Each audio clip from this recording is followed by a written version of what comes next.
다음은 환경수자원위원회 소속 송재혁 의원님의 질문이 있겠습니다. 아울러 사전 요청에 따라 질문 시간은 답변을 제외한 25분으로 진행하겠습니다. 나오셔서 질문해 주시기 바랍니다.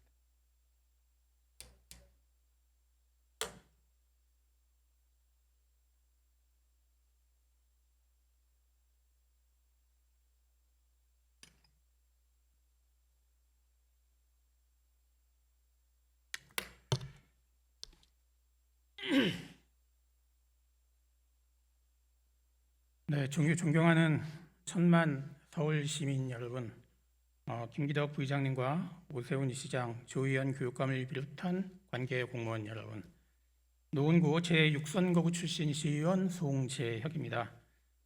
저는 오늘 IPCC 6차 보고서 이후에 서울시의 기후 환경 정책과 일몰로 치닫고 있는 베란다 태양광 사업에 대해 오세훈 시장에게 질의하고 시민사회에 대한 시장의 가치 철학이 무엇인지 묻고자 합니다. 바로 질의에 들어가겠습니다. 오세훈 시장 발언대로 나와주시기 바랍니다.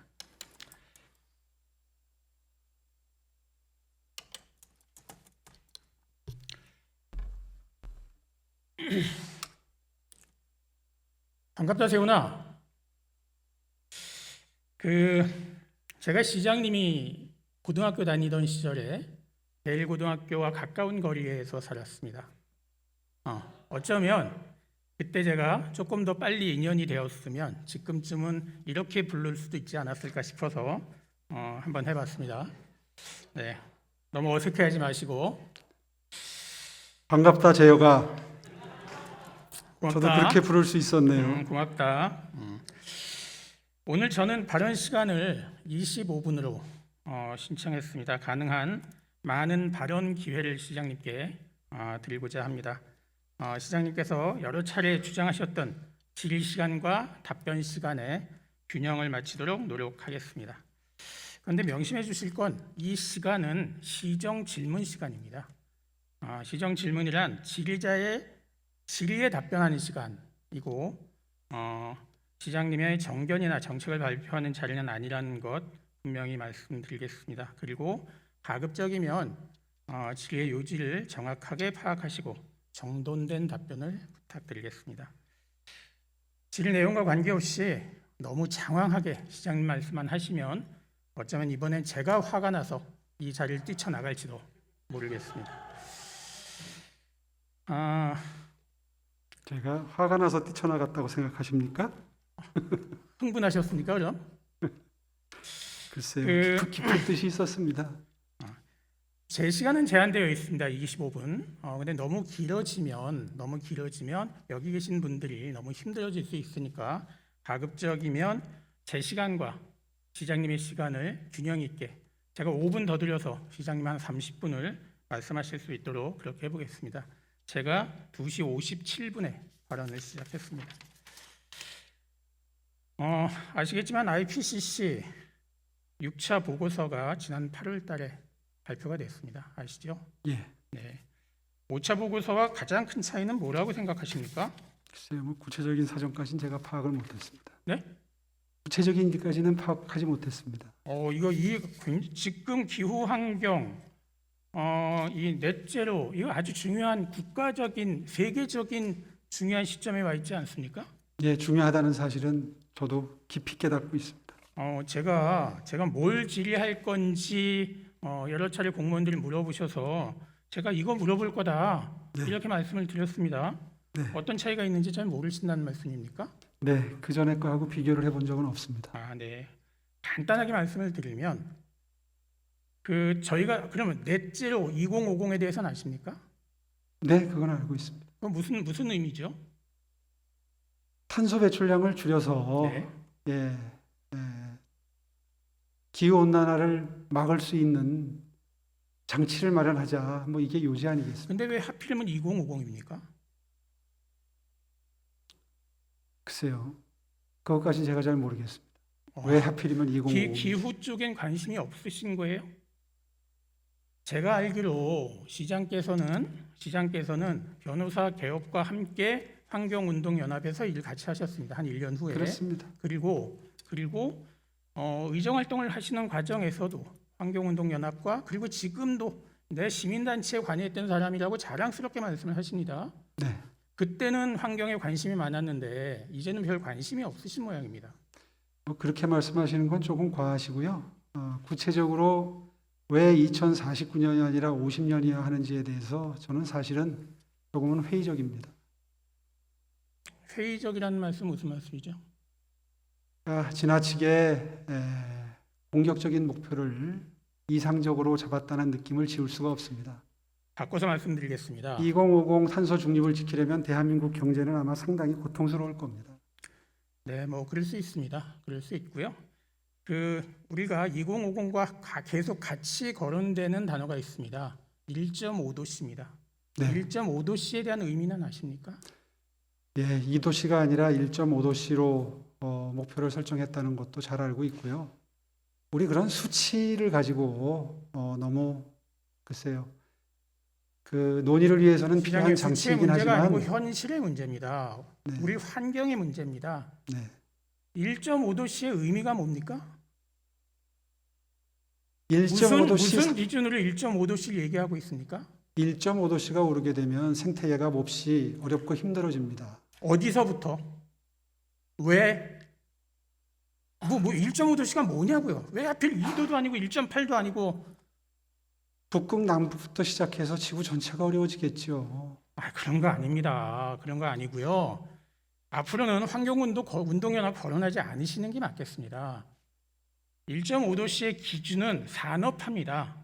산업화까지는 온도가 서서히 지구가 상승하다가 산업화 이후에 뜨겁게 달아오르기 시작했고 오차 IPCC 보고서가 나왔던 2014년도에는 산업화에 대비해서 0.8도가 올랐답니다. 그래서 그 기준으로 보면 2050년이 되면 1.5도씨 지구의 온도가 상승할 텐데 그렇게 되면 지구 곳곳에 많은 재앙이 예상되는 겁니다. 서울의 온도는 이것보다 훨씬 빠르게 올라가고 있습니다. 그런데 IPCC 6차 보고서의 내용은 그렇게 올라갈 줄 알았는데 지난 몇 년 동안에 온도가 더 많이 올라가서 현재 1.09도가 상승되어 있고 이 상태로 가면 2050년이 아니라 2040년이면 지구의 온도가 평형 이후에 1.5도씨가 올라가는 시점이 빨리 도래하겠다 이런 겁니다. 예, 제 공부가 부족했습니다. 아니 제가 뭘 여쭤봐야 되는데 서울시의 환경정책에 대해서 뭘 아셔야 여쭤볼 텐데 어쨌든 중앙정부는 6차 보고서 이후에 NDC는 뭔지 압니까? 예, 온실가스 감축 목표입니다. 온실가스의 감축 목표를 상향 조정합니다. 그래서 서울은 2050에서 중앙정부는 2040으로 넷제로를 위한 정책으로 변화해 가고 있습니다. 사실은 제 질의는 그러면 서울은 기후변화 대응 정책을 어떻게 2050에 맞춰서 가고 있는데 2040으로 전환할 거냐 하는 걸 여쭤보고 싶었거든요. 대답하실 수 없겠군요. 저는 사실상 목표 달성이 힘들다고 생각하는 쪽입니다. 아니 목표 달성을 여쭙는 게 아니고요. 서울시의 기후환경 대응 정책을 여쭙는 겁니다. 예. 뭡니까? 일단 이산화탄소를 도시에서 가장 많이 줄이려면 건축물 부분이 굉장히 중요한데요. 기존의 건축물은 에너지 절약형, 에너지 효율형으로 바꾸고 신축 건물은 제로 에너지 빌딩을 ZEB라고 일컬어지는 제로젠 에너지 빌딩 정책을 써서 최대한 에너지 효율적인 건축물로 바꿔내는 게 도시에서의 2050 탄소 중립을 달성하는 데 가장 중요한 정책이라고 생각합니다. 시장님, 그거 이미 박원순 시장 때 지금 자꾸 문제를 삼으시는 박원순 시장 때 많이 해왔던 얘기입니다. 네, 충분히 정책을 만들어서 진행해 왔던 일입니다. 네. 그런데 잘 안 됩니다. 네. 잘 안 됩니다. 저게 박원순 시장 때 진행해 왔던 여러 가지 에너지와 관련된 환경 정책입니다. 그런데 저 대부분이요, 안타깝게도 목표에 거의 도달하지 못하고 있습니다. 그랬을 겁니다. 그 원인이 어디 있다고 생각하십니까? 대부분 태양광을 활용한 정책이었는데 그것이 아마 현실적으로 목표를 달성하기에는 굉장히 현실적으로 한계를 가진 방법이기 때문에 그렇습니다. 시장님, 태양의 도시 정책은요 2018년도부터 시작합니다. 그 전에는 태양이 그렇게 중요하게 기후환경 정책에서 대두되어 왔던 건 아니에요. 없었던 건 아닌데요. 그렇죠. 원자력 하나 줄이기부터 시작했던 거 아닙니까? 아니 그러니까 저렇게 목표치에 도달하지 못했던 이유 뭐라고 생각하십니까? 당초부터 그건 뭐 솔직한 재분석인데요. 당초부터 목표 달성이 힘든 목표를 설정했다고 생각합니다. 네, 인정합니다.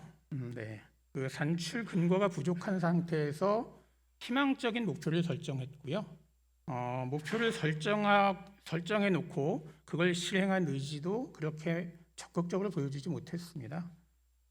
계획은 화려하고 성과는 미미하고 그러면 누군가 책임을 져야 되지 않습니까?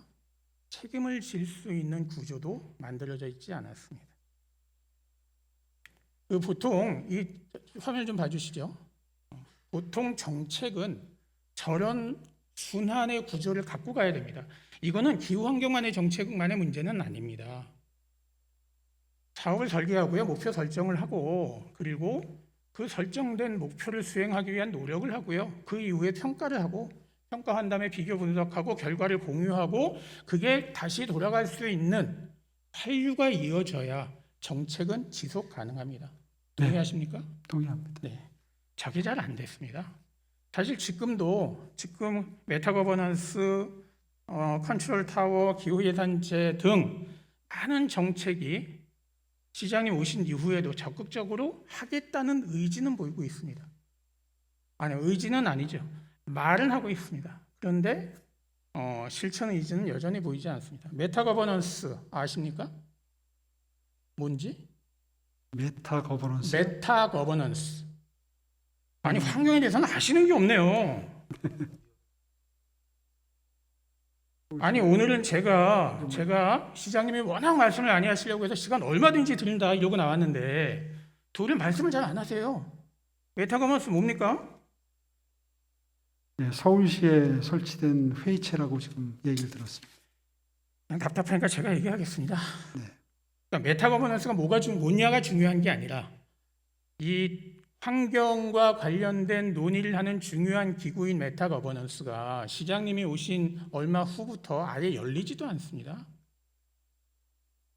그거는 시장님이 지시했다고 보여지진 않지만 이 시장님이 이렇게 환경에 무지하니 공무원들이 별로 신경도 안 쓰고 대충 가도 되겠다 이런 생각하는 거 아니겠습니까?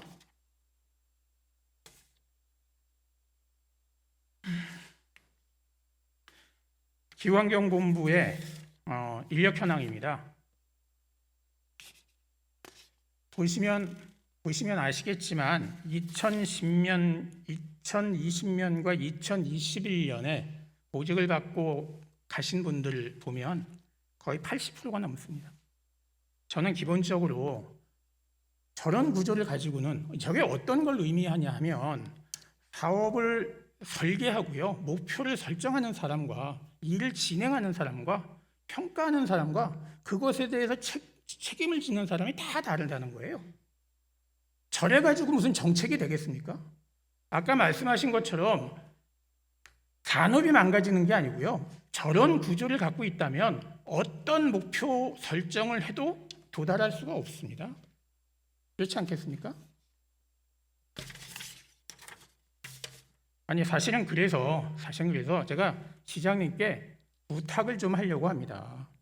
근데 너무 모르시니 이거 부탁을 해봐야 공연불이 아닐까 생각은 하는데 적어도 기후 환경 정책과 관련해서는 좀 중장기적인 계획을 세우고 그리고 지속적으로 안정적으로 추진할 수 있도록 사람의 얘기입니다. 사람. 그래서 상설 전담 기구를 좀 설치할 용의는 없느냐, 이걸 여쭤보고 싶었던 겁니다. 용의 있으십니까? 글쎄요, 정책의 우선순위에 비춰볼 때 그 목표를 달성하기 위해서 상설 집행기구를 만드는 것까지는 좀 과하지 않겠습니까? 회의체를 만든다면 몰라도. 회의 체계는 있습니다. 그러니까요. 회의 체계는 있는데요, 운영이 잘 안 되고요. 회의하던 사람이 몇 개월을 있으면 또 바뀝니다. 무슨 의미가 있습니까?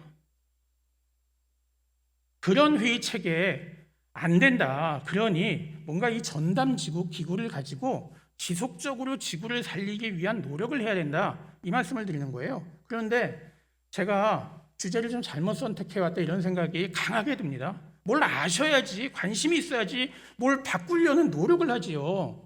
애초에 모르는데 뭘 하시겠습니까? 제 관심이 넘어가겠습니다. 태양광은 잘 아십니까? 그럼 태양광 하겠습니다.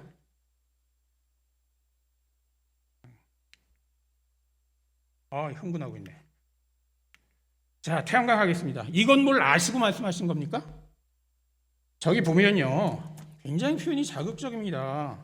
뭐 이 정도면 사기 아닙니까? 이렇게 표현을 하셨죠? 그죠? 네. 자, 말씀을 해보시죠. 저게 이 정도면 사기 아닙니까? 이러셨습니다. 그 뜻은 설치업자들이 몇 년치 미리 보조금을 받고 3년인가요? 계속해서 사후 관리를, 설치된 태양광 시설에 대해서 사후 관리를 해야 되는데 보조금만 받고 바로 폐업을 하는 사례도 있었고, 또 더욱더 가관인 것은 폐업을 하고 지방에 가서 또 똑같은 일을 합니다. 이런 현상을 보고받고 했던 표현입니다. 그게 사기라고 표현할 문제입니까? 그래서 그때 이렇게 말씀하신 거예요? 이 시점이 언제인 줄 아십니까? 이걸 말씀하셨던 시점이 8, 9월경 아니었나요? 네? 8월, 9월경 아니었나요? 그렇습니다.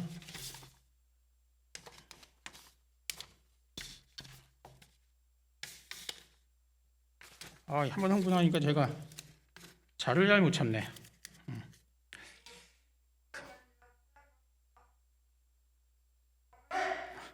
네, 이 말씀을 8월 달에 하십니다. 8월 달에 하셨는데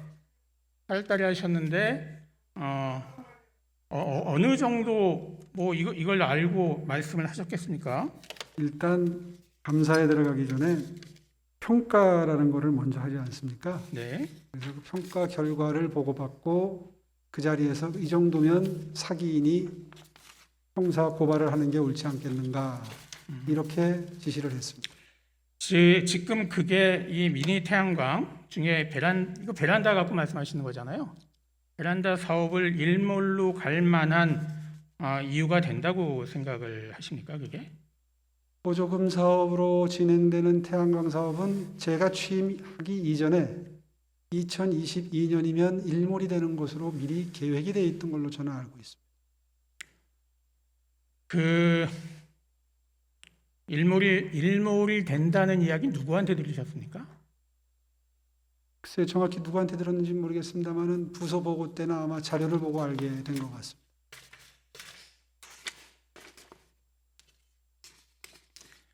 보면 제가 이제 설명을 좀 해드릴게요. 시간은 없지만 보통 베란다형 태양광 사업을 일몰로 몰아가는 원인이, 시장님도 잘 모르시겠지만 시장님은 아까 사업체 말씀만 하셨지만 제가 곰곰이 생각해봤습니다. 태양광 베란다 사업 뭐가 문제일까? 저 5개 정도 되는 것 같습니다. 말씀하신 것처럼 태양의 도시 설계 당시에 예정된 수순이었다. 과도한 보조금, 서울시 예산 낭비한다. 이미 포화 상태다. 많은 민원 발생한다. 폐업으로 인한, 아까 말씀하신 그 내용입니다. 그런 거죠. 저 안에 폐업으로 가야 되는 이유를 조목조목 담고 있습니다. 이게 22년도 태양의 도시 설계 당시의 계획입니다. 여기 딱 한 줄 들어갑니다. 예정되어 있다는 게 이거 같습니다. 22년에 미니 태양광을 유도하기 위해서 22년까지 한다는 걸 적어놓은 한 줄 딱 있습니다. 저거는 중요하고 그 위에 100만 가구부터 시작을 해서 551만 메가와트나 이런 등등은 아무런 의미가 없습니까? 실제 2022년도에 매몰된다, 중단한다는 얘기는 이 사업을 적극적으로 유도하기 위해서 딱 한 줄 들어가 있는 겁니다. 어느 공무원이 이걸 뽑아서 충성을 다했는지 모르겠지만 그게 일몰로 가야 되는 이유로는 적절치 않습니다. 두 번째입니다. 많은 민원이 있다. 이거죠. 포화 상태다 이런 얘기합니다. 여기 보면요, 그 2000년 보급사업은 코로나19 확산 방지 조치에 따라 시민 대상 홍보 제약 등이 있어서 그래서 실제 2018년 19년에 비해서 2020년에 부족했다. 의회에서도 지적했습니다. 왜 2020년 왜 뚝 떨어졌어? 그래서 뚝 나왔던 답입니다. 저게 포화 상태여서 저렇게 됐다고 보기 어려운 측면을 말씀을 드리는 겁니다. 그 다음에 불만입니다. 뭐 엄청난 불만이 있는 것 같습니다. 시민들의. 본부장님 오늘 바쁘십니다. 엄청난 불만이 있는 것처럼 이야기를 합니다. 불만이 없지 않겠죠. 저거 보시면요, 2019년도에 3만 1,000개 설치합니다. 그런데 전체 민원 건수가 86건이고요. 그 86건 중에 문의나 건의가 47건. 실제 불만 요청 사항은 0.12%밖에 안 됩니다. 제가 너무 여기서 얘기할 상황이 아닌 것 같아서 빨리 좀 넘어가도록 하겠습니다. 민원이 많지 않다는 거 이제 말씀을 드리고요. 중요한 거는 보조금 낭비 뭐 이런 거 아닙니까? 보조금 낭비인데 스마트 밴드 아시죠? 스마트 밴드와 관련해서 시장님 하실 말씀 있으면 좀 해주시겠습니까? 스마트 밴드 사업은 태양광 사업하고 관계가 없는데요. 태양광 사업과 관련이 없는데요. 스마트 밴드에 들어가는 스마트 밴드, 안심 밴드 대상이 누굽니까? 전 시민입니다. 전 시민. 네. 전 시민 얼마 들어간지 아십니까? 2천억입니다. 근데 아니요. 잠깐만요. 2천억이고요. 아니, 처음부터 2천억은 아닌데요. 1차 년도에 460억인가? 이렇게 책정을 할 예정으로 있었습니다. 추경에. 그런데 계획대로 잘 안 된 거지요. 그리고 스마트 밴드 왜 말씀을 드리냐면 대상도 없습니다. 대상이 없습니다. 누구한테 줍니까? 궁극적으로는 원하는 모든 시민께 드리는 걸로 되어 있습니다. 궁극적으로는 아니고 그렇게 주고 있습니다. 네. 회수도 못합니다. 궁극적으로는 8개월 회수로 되어 있습니다. 회수 가능합니까? 아니, 스마트 밴드 회수 가능합니까?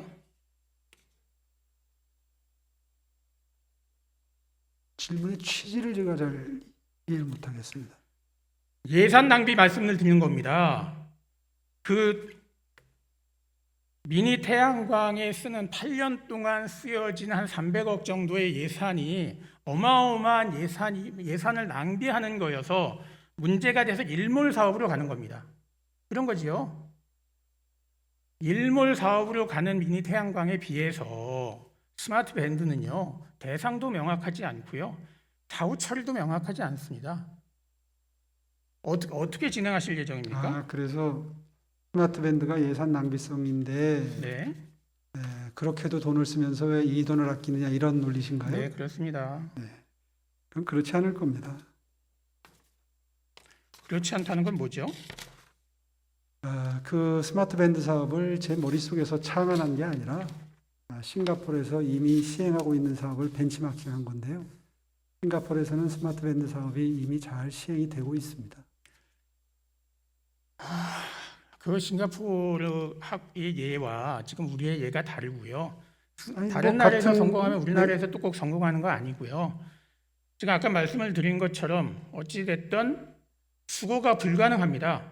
그런데 수거한다고 되어 있습니다. 왜? 그냥 주면 선거법 위반이 됩니다. 기부행위라. 그런데 수거를 하려면 거기에 고사, 고장, 분실 등에 따른 뭔가 배상에 대한 고지가 있어야 되는데 그런 것도 아예 없습니다. 그냥 나눠주는 겁니다. 그리고 이거 그냥 나눠줘서 되는 게 아니고요. 지속적으로 교체해줘야 됩니다. 관리를 해야죠. 처음 한 번 나눠주는데 2천억.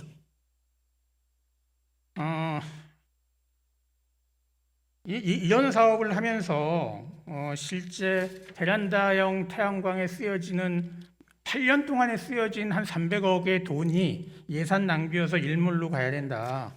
이렇게 말씀하실 수 있는 겁니까? 폐업 관리와 관련해서도 폐업 간단하게 말씀을 드리면요. 얼마 전에 감사 보고 있었죠. 미니 태양광, 베란다형 태양광과 관련된 감사가 있었습니다. 네. 감사 보고 받으셨죠? 네. 받으셨습니까? 근데 그거 전에요. 그 스마트 밴드가 지금 뭐 의원님 말씀하신 게 그 맞는 것도 있고 좀 설명이 필요한데요. 네.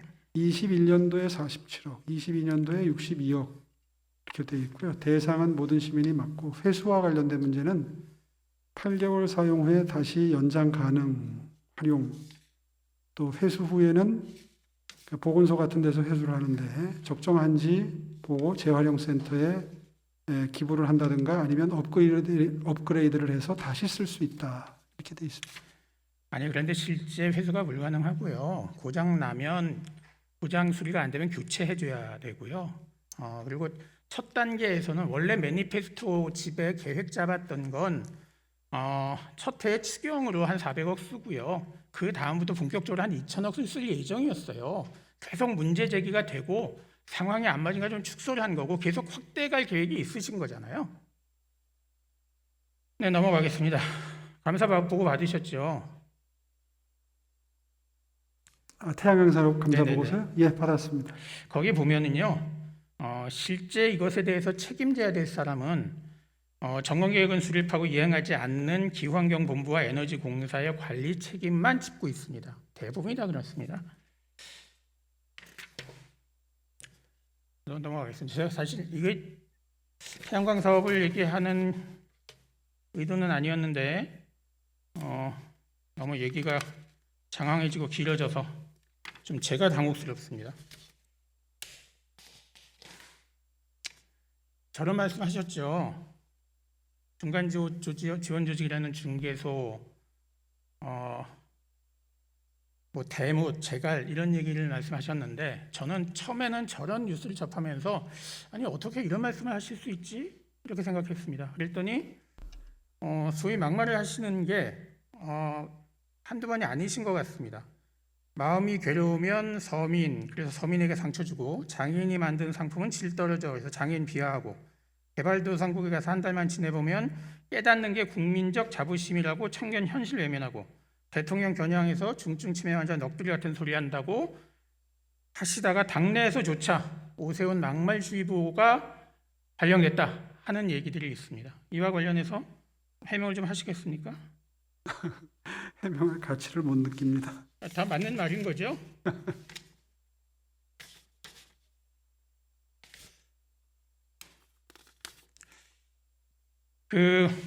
한때는 시민단체에서 활동도 하셨고 2000년부터 2003년까지 4년 연속 시민단체에서 국정감사 우수위원으로 선정되셨습니다. 그랬죠? 시민단체에 대한 많은 애정이 있으신 거죠? 저는 애정이 매우 풍부합니다. 네. 근데 요즘 건강한 마음이 바뀌신 것 시민단체의 같습니다. 경우에 그렇죠. 넘어가겠습니다. 이게 지난번에 운영위 행정사무감사에서 나온 얘기입니다. 시민사회에 문제 있는 사업들과 관련해서 누가 책임이 있는 거냐? 그때 발의한 내용, 질의한 의원의 취지는 이게 박원순 물고 가지 마라. 공무원 책임 있는 거 아니냐? 이런 거였습니다. 비서실장님 이렇게 답합니다. 어쩔 수 없이 따라했다. 위에서 지시하면 안 따를 수 없겠다. 시장님도 똑같은 생각입니까?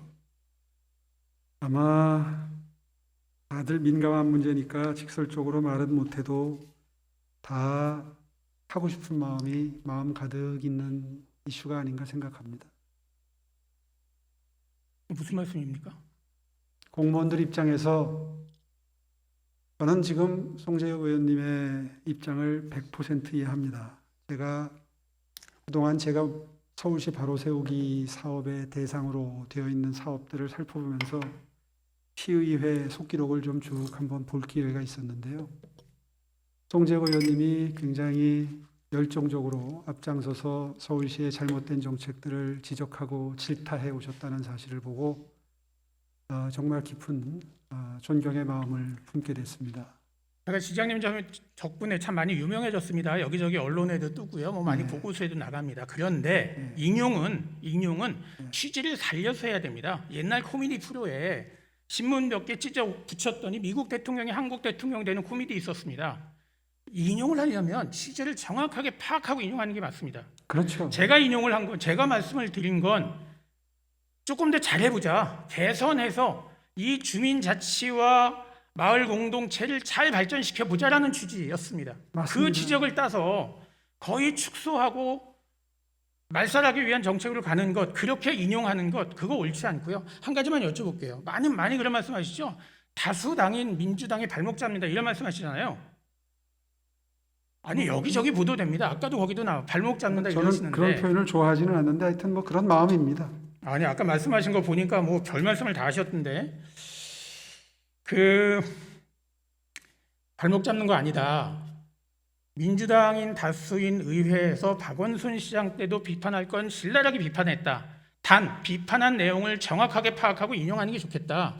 오세훈을 비판하는 건 그때는 틀리고 지금은 맞아서 맞는데도 비판하는 게 아니라 그때도 틀렸지만 지금은 더 많이 틀렸기 때문에 비판하는 거다. 이렇게 인지해 주셨으면 좋겠습니다. 네, 잘 알겠습니다. 그리고 앞으로 인용할 때는 더 상세하게 인용하도록 하겠습니다. 정확하게 인용하십시오. 네. 시민사회에 대해서 정의 한번 해주실래요? 어디서 열심히 말씀하시던데. 글쎄요, 참 정의하기가 힘드는 건데요. 저는 저기 좀 읽어봐 주실래요? 제가 시간이 없어서. 제가 읽으면 시간이 가요. 의원님 읽으십시오. 안 읽겠습니다. 단 제가 느껴지는 건 시민사회와 시민 참여를 아주 혼동하고 있다. 시민사회와 시민 참여는 다릅니다. 그렇죠? 물어보겠습니다.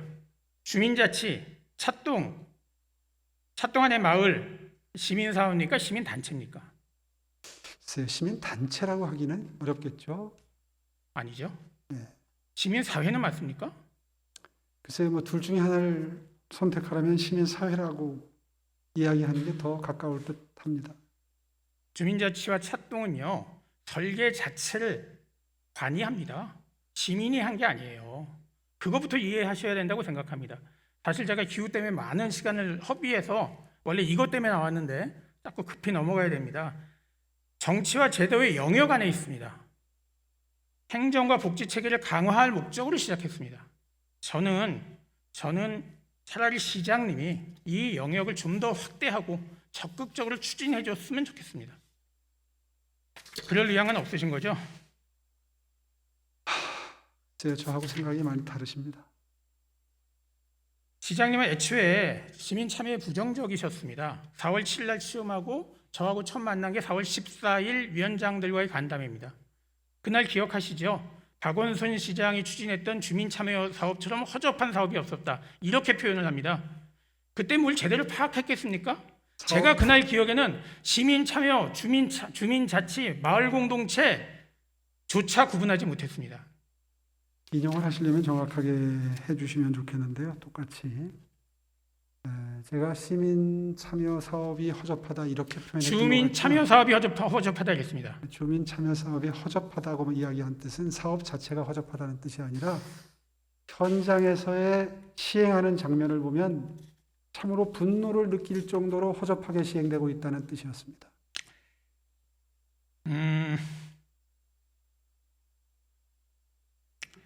공무원들은 기본적으로 시민들이 참여하는 것에 굉장히 좀 부정적입니다. 그럴 수밖에 없습니다. 위치와 가치가 다르면 그럴 수 있는데요. 저는 시민들의 참여를 유도하고 적극적으로 일해가는 것, 그거는 시장님의 몫이다 이렇게 생각합니다. 제가 시간이 없어서 이거 이런 전단 봤는데요. 이거 자료 나중에 보십시오. 저렇게 생각하지 않았으면 좋겠습니다. 땡땡 국장이 이런 얘기합니다. 앞집에 누가 사시는지 직업이 무엇인지 관심 있게 보시는 분 누가 있냐? 허튼 짓 하지 마라. 찻돈 같은 거 하지 마라. 이런 내용입니다. 이분이 누구인지 아십니까? 저 발언도 오해가 많았다. 그런 설명을 제가 좀 들었습니다. 그대로 인용한 겁니다. 그대로. 주민자치 찻동 마을 공동체를 총괄하는 책임자가 잘 해보자고 하는 찻동 회의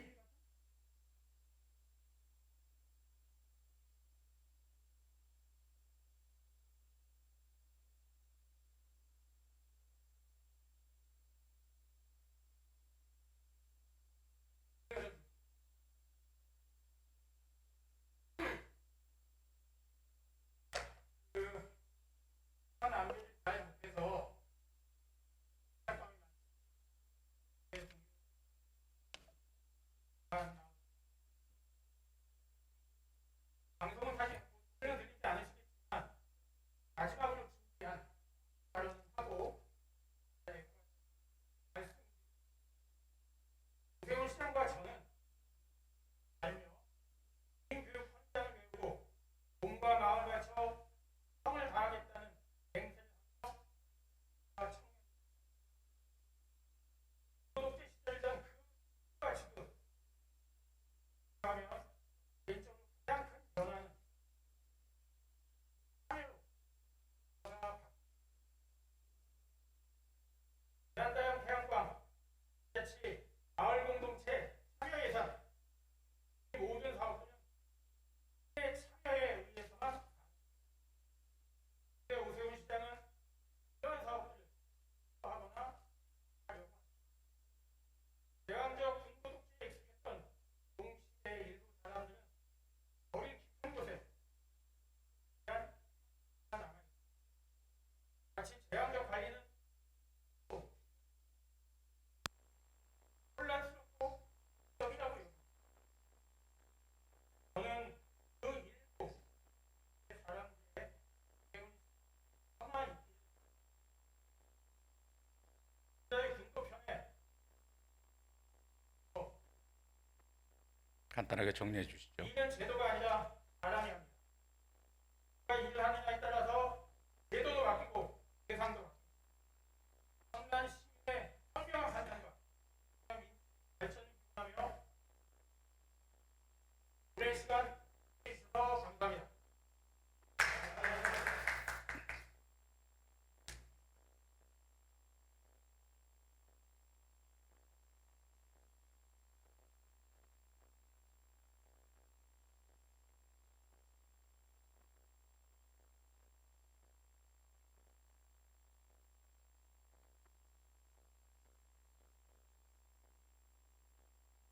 송재규 의원님 수고하셨습니다.